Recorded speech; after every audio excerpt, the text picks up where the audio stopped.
नमस्ते दोस्तों, अन्विता चैनल में मैं सविता सिंह आप सभी का एक बार फिर स्वागत करती हूँ।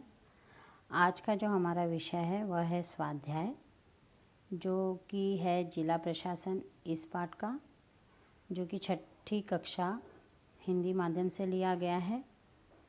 विषय नागरिक शास्त्र।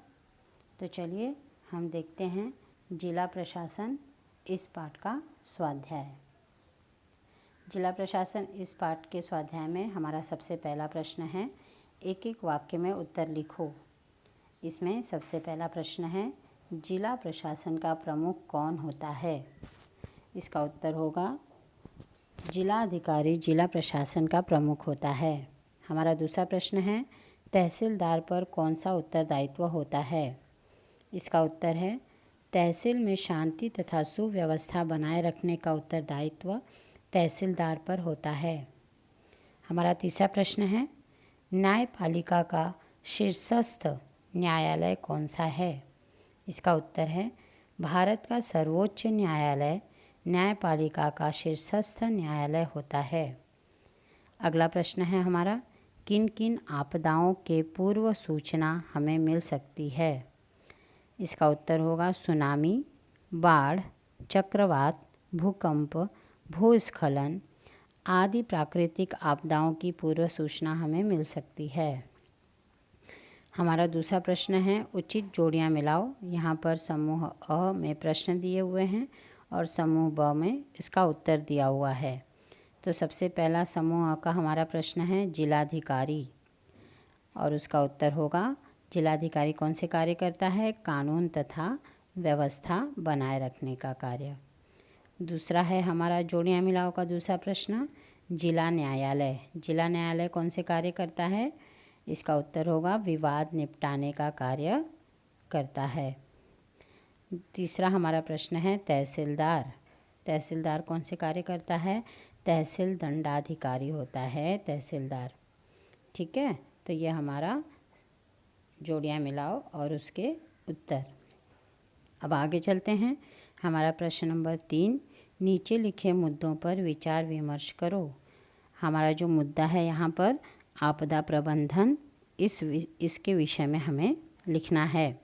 तो इसके विषय में हम लिखेंगे, आपदा प्रबंधन के विषय में हमें अनेक प्रकार के प्राकृतिक एवं मानवीय आपदाओं का सामना करना पड़ता है। आपदा के समय बड़े पैमाने पर जनधन की हानि होती है, इसलिए लोगों को ऐसी आपदाओं का सामना करने का प्रशिक्षण लेना आवश्यक होता है। आपदाओं का सुव्यवस्थित एवं वैज्ञानिक पद्धति से सामना करने की पद्धति को आपदा प्रबंधन कहते हैं। इस प्रबंधन में आपदाओं की पूर्व सूचना देने वाली प्रौद्योगिकी की भी सहायता ली जाती है। हमारा जो अगला प्रश्न है, जिला अधिकारी के कार्य। ये हमने अपने वीडियो में भी बताया है, आप लोगों को एक बार फिर बता देती हूँ। जिलाधिकारी खेती, कानून व्यवस्था, चुनाव अधिकारी और आपदा प्रबंधन जैसे कार्यों को करता है। खेती से संबंधित कार्य जो है भूमि कर एकत्रित करना, खेती से संबंधित कानूनों का पालन करना, सूखे व चारे की कमी का पर उपाय योजना करना, ये सारे कार्य जिलाधिकारी खेती से संबंधित करता है। इसके अलावा कानून व्यवस्था के अंतर्गत जिले में शांति प्रस्थापित करना, सामाजिक स्वास्थ्य अबाधित रखना और सभाबंदी कर्फ्यू लागू करने का कार्य जिलाधिकारी का होता है। इसके अलावा चुनाव अधिकारी के अंतर्गत चुनाव योग्य पद्धति से संपन्न करवाना, चुनाव संबंधी आवश्यक निर्णय लेना, मतदाता सूची अद्यतन करना, ये कार्य जिलाधिकारी के होते हैं। इसके अलावा आपदा प्रबंधन के अंतर्गत जिलाधिकारी आपदा के समय तुरंत निर्णय लेकर होने वाली हानि को रोकना, आपदा प्रबंधन व्यवस्था का निर्देश देना और आपदाग्रस्त लोगों का पुनर्वसन करना जैसे कार्य करता है। इस प्रश्न का उत्तर लिखने के लिए आप लोगों को ये पूरी की पूरी तालिका आपको बनानी है। इसके बाद बच्चों, जब हम कोई भी स्वाध्याय करते हैं और उसमें जब हम गृह कार्य नहीं करते हैं तो उस स्वाध्याय का कोई अर्थ नहीं होता। गृह कार्य का अर्थ यही होता है कि हमें ये पूरा का पूरा पाठ समझ में आ गया और उससे संबंधित हमें गृह कार्य पूरा करना होता है। तो यहाँ पर मैं आप लोगों को एक गृह कार्य भी दे रही हूँ। बड़े होकर निम्नलिखित में से तुम क्या बनना चाहते हो और क्यों? उसका कारण आपको हमारे कमेंट बॉक्स में ज़रूर लिखना है। यहाँ पर हमने पॉइंट दिए हैं। आप बड़े होकर क्या बनना चाहते हो? जिलाधिकारी बनना चाहते हो, जिला पुलिस प्रमुख बनना चाहते हो, या न्यायाधीश बनना चाहते हो?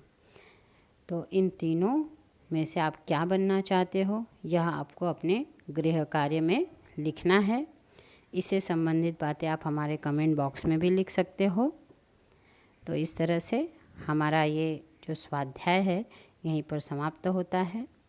हमारे इस वीडियो को आप लाइक कीजिए, अपने दोस्तों के साथ शेयर कीजिए, और यदि आपने अभी तक हमारे चैनल को सब्सक्राइब नहीं किया है तो तुरंत कर लीजिए। मिलते हैं एक नए वीडियो में एक नए विषय के साथ। तब तक के लिए धन्यवाद।